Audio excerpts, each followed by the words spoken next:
How to convert an AutoCAD drawing or a DWG file to a JPG or PNG image format. Hello everyone, and let's get started. It is quite simple step to convert a DWG file to JPG or PNG. So for this, first of all you have to launch your AutoCAD software on the computer. After that, open the DWG file that you want to convert to an image. The first step would be setting up the view. For this, you have to adjust the view in AutoCAD to show the desired portion of the drawing. For this, you can either zoom in or zoom out and pan as needed to frame the drawing area.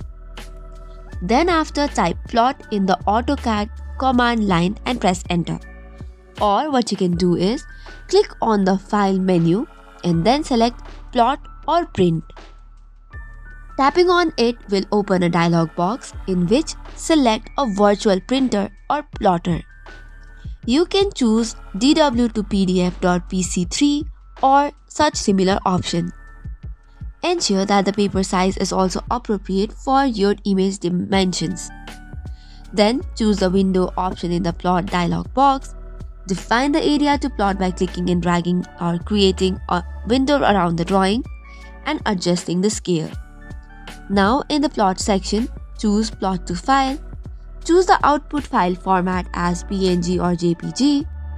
Browse button to select the output folder and then tap on OK or plot. And that is all for today's video. For more such contents, do not forget to hit the like and subscribe button. Thank you and keep watching.